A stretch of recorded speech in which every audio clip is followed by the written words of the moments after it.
Hello everybody on YouTube. My name is CutieGirl5897 on there, but my real name's Amanda.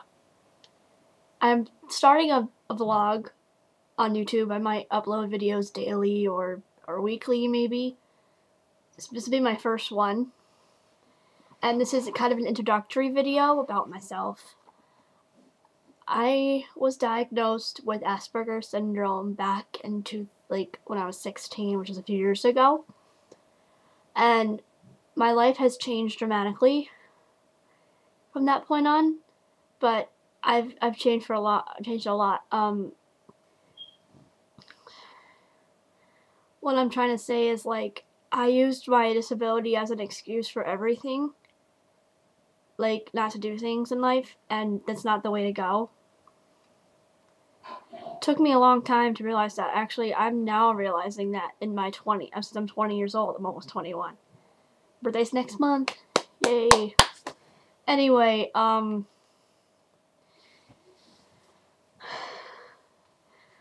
life with autism was very difficult. I got bullied from the time I was in kindergarten all the way through high school. Not into college anymore.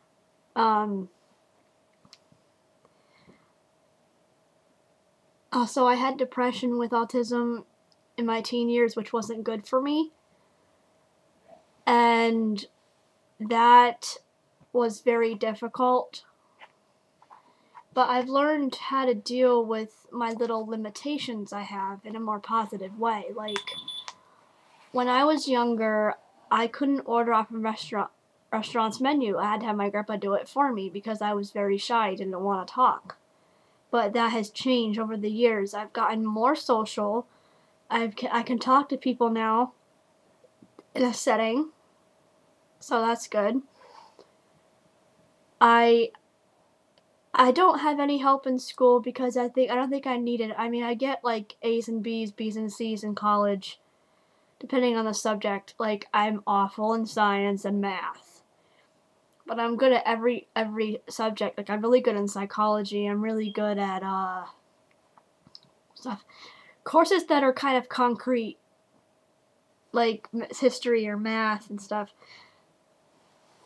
Courses with a lot of science or math is hard for me because I'm terrible at math. I really am. I have learning disability in math. It's very hard for me to understand the subject, but I do try, and I get at least a C, which is my book an A.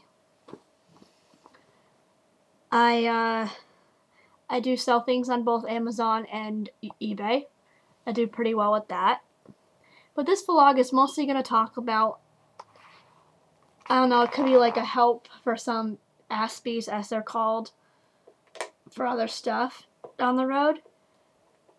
And people can ask me questions about how I overcame certain things. But the big social thing was the best. Was the biggest one. I really succeeded with that. I'm very proud of myself for going forward and talking to people now and asking for help when I do need it, which was very difficult for me. The first time I ever did that was actually last week when I have to do this assignment that's due on this Friday. Is about my past, but I think I can do it now. It's getting not so hard to talk about anymore. It's just I'm not going to go into a whole bunch of details about what happened to me. But that's good. So the social improvement was definitely a big change. Talking on the phone I still have trouble with to this day. Unless I know that person, I won't talk on the phone at all.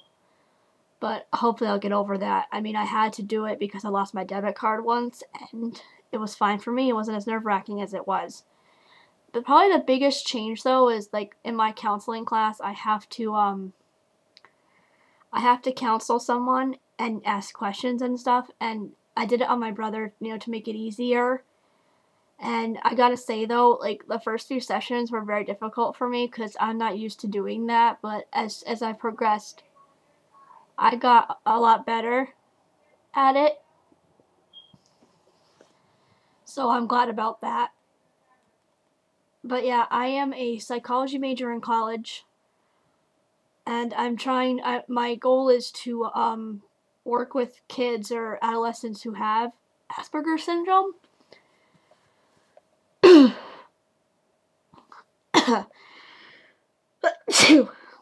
Sorry about that. And or depression, because I've gone through depression. I've cut myself, all that stuff. And I'm really proud of myself. Also, I feel bad for the low-functioning people because they don't know how to act in public. Like, I had a friend who talked about Transformers and wrestling all the time. Like, I wanted help from him on subjects, but he didn't want to hear it. Like he didn't know what to say at all, and I was very hurt by that. But I understand now why he behaves the way he does. But honestly, I can't talk to him because I get stressed out. Like, whenever I'm around him, I feel like nervous and anxious and just like I feel like I'm losing my mind. But in my counseling class, she talked about how that's called countertransference, when you're in the room with somebody and you pick up on their emotions, like how they're feeling all the time. So I really feel bad for this friend of mine, but I don't talk to him anymore. It's a shame though, because me and him were like best friends, but some of the things he does I don't agree with, and like I'm not going to go into details about him because he's my friend, but like, some people need to learn how to know life skills, but I mean, that might not be people's fault. Like, they don't understand how. And it took me a long time to understand that my friend is the way he is, and I can't help him or change him unless he wants to. But I know how this kid feels now all the time, and I wish I could do something to help him, but I can't unless he wants me to help him. But this vlog is just going to talk about Asperger's or depression or really anything I think about I want to talk about with you guys. But feel free to leave me messages regarding my Asperger's if you like. I will answer questions. I prefer you leave them on my Facebook page or my YouTube inbox, and please don't post the comments in the comment section, because I don't want you guys to get like offended by other viewers who view this and don't agree with what I'm saying. I don't want you guys to feel bad. I just want to help you guys. But if there's anything you want to ask me, or if you ask me questions, I'll post the answers in the next video. I'm very well educated about Asperger's syndrome, so I'll try to answer your questions honestly as possible. And also, I cannot answer a question if I have not gone through it myself, so I will tell you in person. I will tell you if I've not gone through that.